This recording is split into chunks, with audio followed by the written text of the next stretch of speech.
क्यों नदी कहाँ है, तो क्या बताएंगे आंसर? लखीसराय है। अब यही क्वेश्चन अगर पूछ दे कि मंदाकिनी नदी कहाँ है, क्या देखिए यहाँ लगा हुआ है, कौन सी विभक्ति होगी? रामायण खत्म हो गया सीता के पते। तो ये क्वेश्चन आता है, इसमें देता है सीता रामचंद्र की कौन थी? पत्नी। ये कोई इंग्लिश में क्या कहते हैं? डार्लिंग कहते हैं। आप नेट पर सर्च कर लीजिए, फिर ये कोई क्या कहा जाता है? ये जो मतलब है पतली कमर वाली।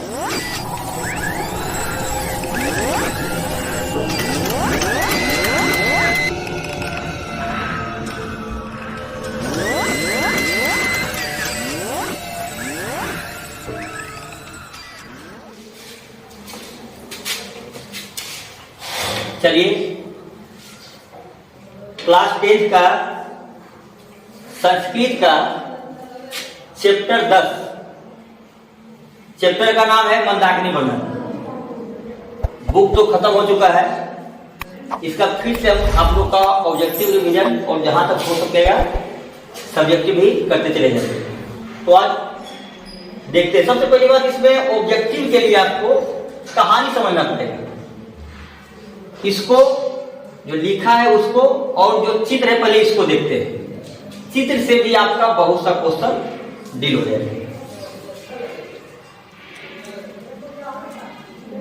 चलिए चित्र में देखते हैं।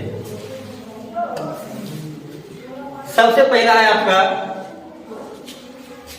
नाम, इसका मंदाकिनी वर्णन। उसका हिंदी क्या होता है? मंदाकिनी वर्णन। अब ये भी सवाल है, कभी कभी एग्जाम में लेता है कि मंदाकिनी कौन है या क्या है। तो मंदाकिनी क्या है? एक नदी है। क्या है? एक नदी है। मंदाकिनी क्या है? एक नदी है। उसमें ऑप्शन में एक नायिका भी रहेगा। मंदाकिनी एक हीरोइन का भी नाम है, ठीक है, मर गई है शायद। आगे देखिए, अब इसको समझते, चित्र से बहुत क्वेश्चन आएगा। ये क्या दिखाई पड़ रहा है तुमको? सूर्य भगवान, जिसको संस्कृत में यहाँ इसमें आदित्य लिखा है। आदित्य उसका पर्यायवाची होता है। और ये क्या है? पहाड़ तुमको नजर आ रहा है, पर्वत। इसका नाम है चित्रकूट पर्वत। क्या नाम है? चित्रकूट पर्वत। क्या नाम है? चित्रकूट पर्वत। चित्रकूट पर्वत। और ये जगह भी जो है चित्रकूट ही है। जैसे अगर कोई तुमको पूछ दे क्यों नदी कहाँ है, तो क्या बताएंगे आंसर? लखीसराय है। अब यही क्वेश्चन अगर पूछ दे कि मंदाकिनी नदी कहाँ है? चित्रकूट पर्वत। ये चित्रकूट पर्वत के निकट एक जो नदी देख रहा है ये बहता है और इसका नाम है, इसी का नाम है मंदाकिनी। क्या नाम है? मंदाकिनी। अब इसके अलावा अभी तो पिक्चर है, उतना अच्छा तो दिखाई पड़ेगा सब ओर से। इसका जो किस हिसाब से है, तुम लोग गया हो घूमने श्रृंगेरी की तरफ, बहुत गया होगा, बहुत नहीं गए। श्रृंगेरी से तो कभी इसको कल्पना करो, बहुत क्वेश्चन बन जाएगा। श्रृंगेरी से जो डैम है ना, अनुमान लगाओ डैम के पास इस हिसाब से एक पेड़ आया है ना, नदी टाइप में, अनुमान लगाओ उसमें नदी ज्यादा है। इस साइड में भी देखो पहाड़ है, इस साइड में पहाड़ है। सेम उसी टाइप से मंदाकिनी नदी है, जो दिखाई नहीं पड़ रहा है उसके बारे में बता देते हैं। इसका दोनों ओर से क्या है? चित्रकूट पर्वत है। और पहाड़ के ऊपर, इस पर्वत के ऊपर में क्या है? बहुत से घास वृक्ष है, ठीक है। तो अब अनुमान लगाओ, मान लो ऐसा नजारा है, जब सिंपल सी वहां नदी नहीं है तब तुम लोग को मन लगता है। जब भी श्रृंगेरी से जाता होगा तो वहां फोटो वगैरह खिंचाता है, आनंद आता है। और अनुमान लगाओ जहां की वहां पर चित्रकूट में ऐसा नजारा है, मंदाकिनी नदी के पास कितना अच्छा लगता होगा। तो वहां जो है वनवास के क्रम में राम जी अपनी पत्नी सीता और लक्ष्मण के साथ में वहां पहुंचते हैं, तो उनको भी अच्छा लगता है। ये दृश्य मन को हर लेती है, तो उनको अच्छा लगता है। वो क्या है? अपनी पत्नी सीता को दिखाते हैं, उनको संबोधित करते हुए उनको बताते हैं। तो इसके बारे में पढ़ेंगे, पहले चित्र देखते हैं। और जो इसमें पिक में नहीं आया है, यहाँ इसमें नदी में दिखाया गया था, उसमें बताया गया वर्णन है। हंस और सारस यहाँ रहते हैं, ठीक है। क्वेश्चन दे सकता है हंस और सारस से सेवित क्या है। मुनि जो रहता है, ऋषि जो यहाँ नहाते हैं, सूर्य भगवान की जो पूजा करते हैं दोनों भुजाओं को उठाकर, वो कैसे मुनि है? आज के जैसा साधु वाला नहीं। उस समय राम के जमाने में वो क्या करते थे? वो हिरन जो होता है, हिरन का यानी मिर्ग का छाल पहन कर रहते थे, या पेड़ जो होता है पेड़ की छाल को क्या है पहना करते थे, वो सब क्या है इसमें उतरते हुए उसमें वर्णन किया गया है कि ये उसमें क्या है उतर रहा है। ये मोटा मोटी आपका चित्रकार है। अब इसका डिटेल हम लोग देखें, ठीक है, इसका डिटेल पढ़ेंगे। अब इसका ये हो गया चित्र से, थोड़ा बहुत उससे हो गया। अब पहले इसको आप लोग देखिए,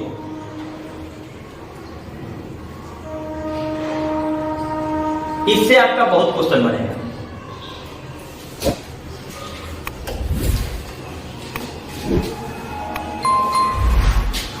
देखिए पहले क्या है, प्रस्तुत पाठ, मतलब क्या प्रस्तुत पाठ वाल्मीकि रामायण, प्रस्तुत पाठ वाल्मीकि रामायण के, सही का हिंदी क्या होता है काकेकी, बताए थे सही का हिंदी क्या होता है काकेकी। तो हो गया प्रस्तुत पाठ वाल्मीकि रामायण के अयोध्या कांडस यानी अयोध्या कांड के पंचनवती, पंच 5 और 90 कितना हो गया 95 समाज सर्गा संकलित, यानी इसका हिंदी समझ में आएगा, क्वेश्चन बन जाएगा बहुत सारा। प्रस्तुत पाठ कौन सा पाठ, मंदाकिनी वंदनम पाठ वाल्मीकि रामायण के अयोध्या कांड के 55वां सर्ग से संकलित है, यानी वहां से लिया गया है। रामायण में उसको बांटा गया है, रामायण को सुंदरकांड में बांटा गया है, किष्किंधा कांड में बांटा गया है, अयोध्या कांड में बांटा गया है, इस हिसाब से बांटा गया उसको। तो ये जो लिया गया है ये अयोध्या कांड से लिया गया है। अगर आप इंटर में 12th में पढ़िएगा तो 12th में किष्किंधा कांड से वर्षा का वर्णन करते हैं, बाली को मारने के बाद उसका चैप्टर दिया गया, लेकिन ये क्लास 10th में अयोध्या कांड से लिया गया। इससे देखिए क्वेश्चन कितना बनेगा आप लोग बताते जाइए। मंदाकिनी वर्णनम पाठ में किस नदी का वर्णन है, मंदाकिनी नदी का। दूसरा अब देखते हैं लेखक में, देखिए कहां से लिया गया है रामायण। अब किसका रामायण है वाल्मीकि का, इसका मतलब बताइए रामायण के लेखक कौन है वाल्मीकि है। तो जब रामायण के लेखक वाल्मीकि हो गया तब मंदाकिनी वर्णनम के लेखक कौन हो जाएगा वाल्मीकि।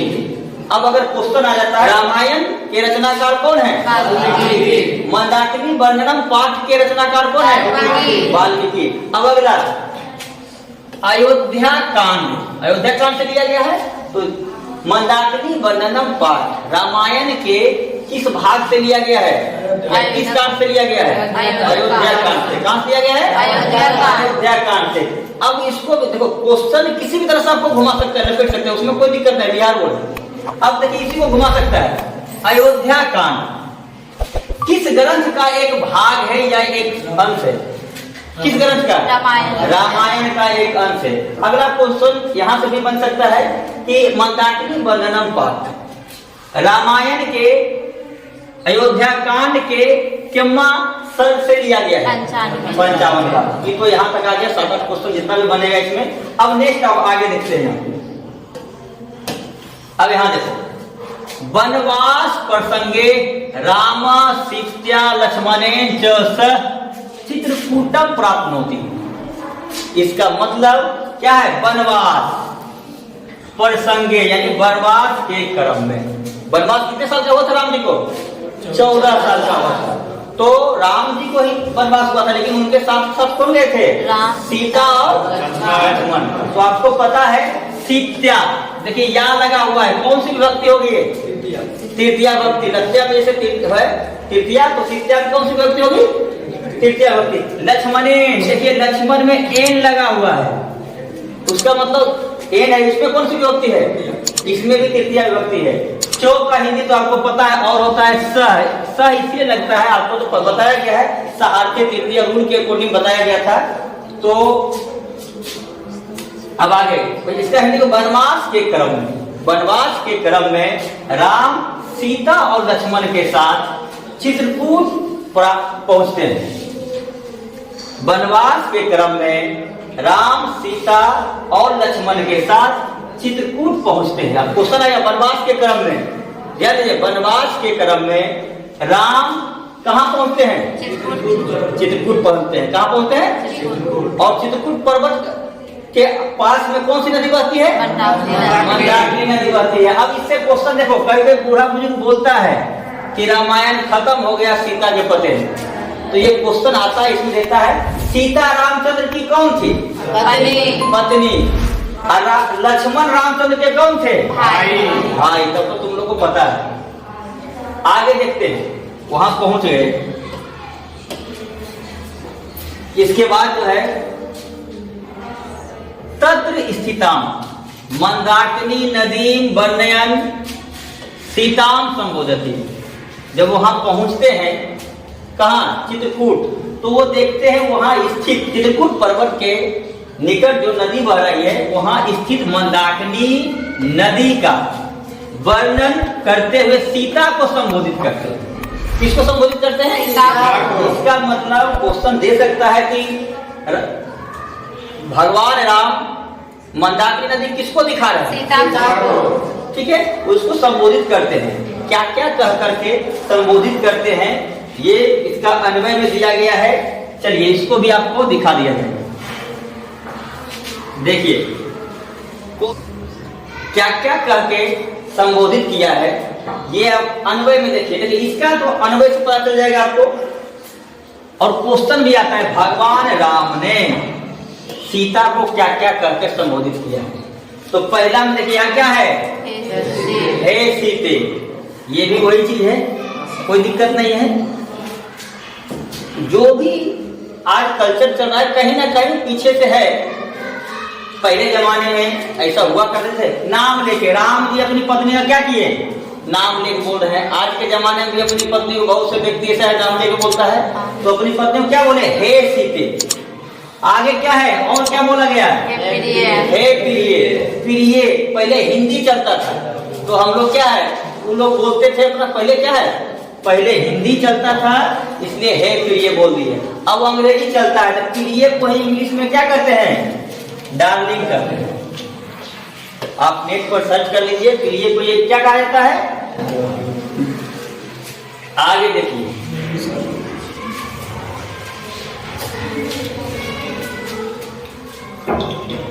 नेक्स्ट देखिए, और क्या बोला है? हे विशालक्षी। क्या बोला है? हे विशालक्षी। हाँ, पहला हम लोग क्या देखे? हे सीते। दूसरा क्या देखे? हे प्रिय। तीसरा क्या देख रहे हैं? हे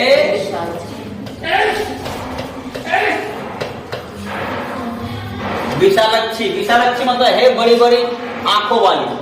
सीता जी का आंख बड़ा बड़ा था। आगे क्या है? यहाँ देखिए, हे तनुमध्ये। हे तनुमध्ये। तनुमध्ये का मतलब हो गया आपका पतली कमर वाले।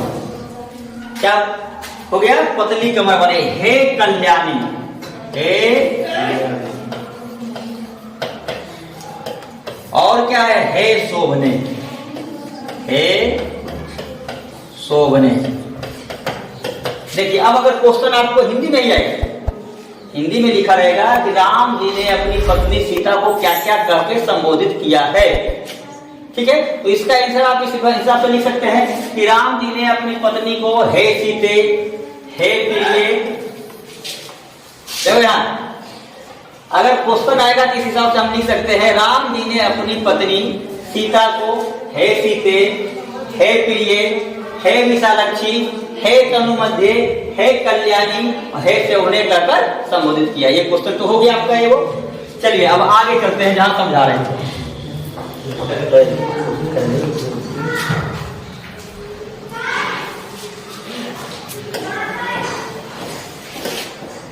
इसके बाद देखिए आप, हम यहां तक अभी चल रहे थे, सीता को संबोधित करते हैं। तब हम बता रहे थे कि आपको क्या क्या करके संबोधित किया। एक आपका सब्जेक्टिव क्वेश्चन भी बन गया। अब आगे वो बताया जाए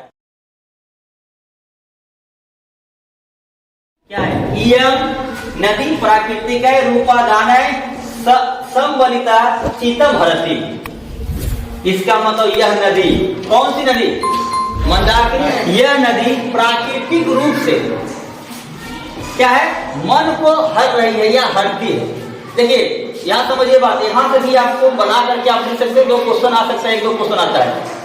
भगवान राम को प्राकृतिक रूप से जब परिपूर्ण था नदी और जिस हिसाब से आपको कल्पना करने बताए तो मन को हो रहा था, तो क्वेश्चन दे सकते हैं कि प्रकृति की रक्षा क्योंकि करनी चाहिए, तो आप बना सकते हैं, बना कर क्या, अगर ऐसा क्वेश्चन आएगा तो आप बनाकर लिख सकते हैं। नेक्स्ट है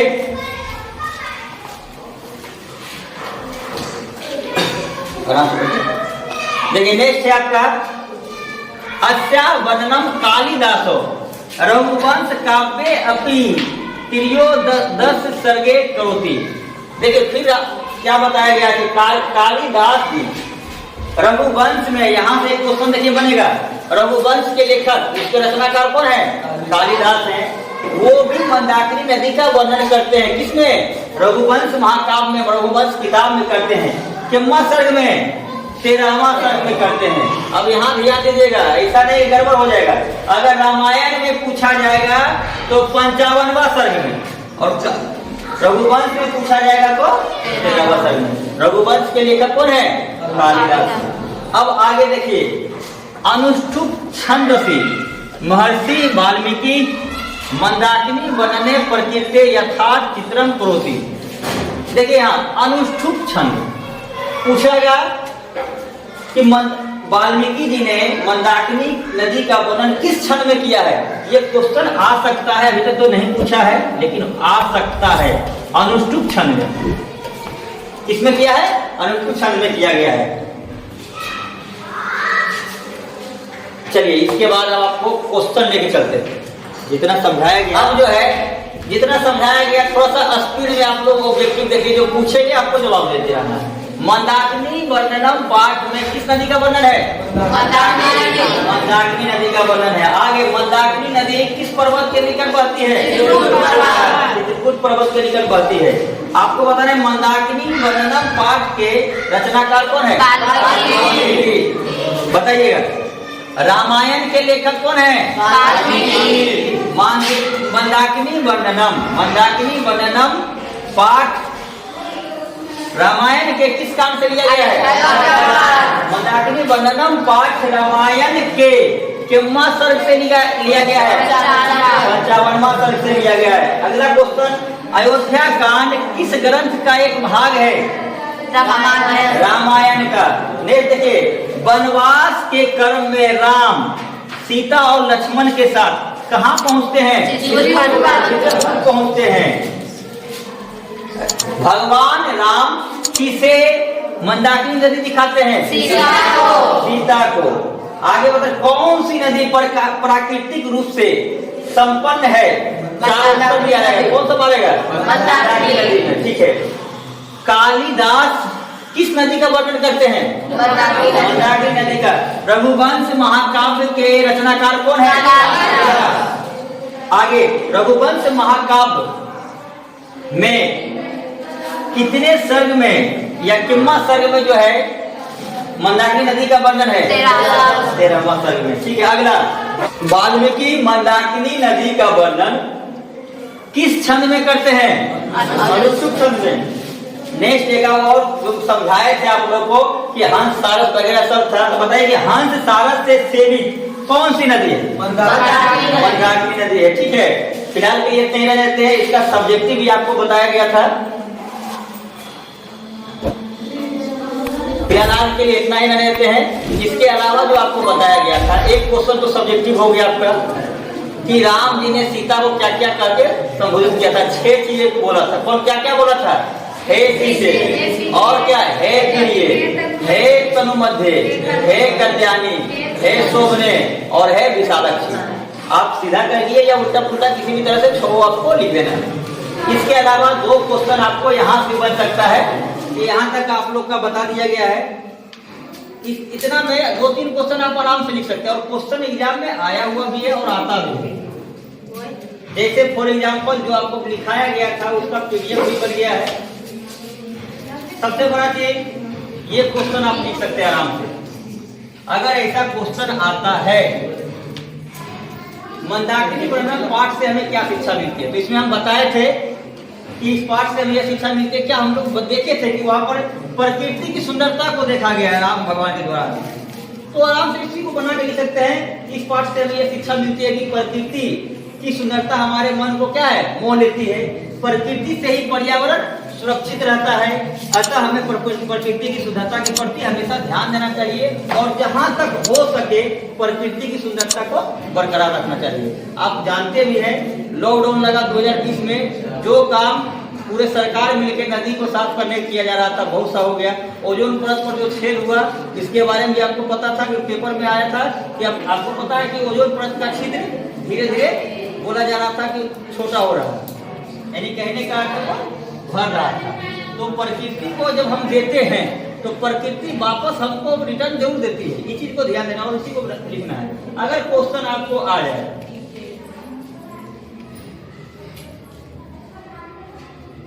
इसके बाद ये क्वेश्चन जो आपको बता दिया गया अन्वय से क्वेश्चन आ सकता है, राम भगवान ने सीता को क्या क्या कहकर संबोधित किया है। तो आपको दिखा भी दिया गया था कि क्या क्या बोले थे, हे सीते, हे प्रिय। प्रिय पहले बोला जाता था, उस समय इंग्लिश नहीं चलता था, अब क्या है इंग्लिश बोला जाता है तो डार्लिंग कहा गया। हे विशालाक्षी, क्योंकि उस सीता जी की आंखें बड़ी बड़ी थी, विशालाक्षी का। हे तनुमध्य, तनुमध्य का मतलब है पतली कमर वाली। सीता जी की कमर पतली होगी तो उसी समय इसीलिए वो क्या है तनुमध्य कहा गया। हे कल्याणी, हे शोभने इत्यादि कहकर संबोधित किया। इतना आराम से हम लोग लिख सकते हैं। इसके बाद आपका क्वेश्चन अब रही बात प्रकृति से मनुष्य को लगाव क्यों रखना चाहिए। तो आपको सेम उसी चीज को जो हम बना कर लिख देना है कि हम जानते हैं कि प्रकृति ही मनुष्य को पालती है, प्रकृति को पालती है। अगर पेड़ पौधा नहीं रहेगा, प्रकृति नहीं रहेगा तो कोई भी धरती पर क्या है, जीव जंतु नहीं रहेगा। प्रकृति की सुंदरता हमारे मन को मोहती है, हमें शांति देती है। प्रकृति से पर्यावरण सुरक्षित रहता है, इसलिए मनुष्य को प्रकृति से लगाव रखना चाहिए। कोई दिक्कत? ठीक।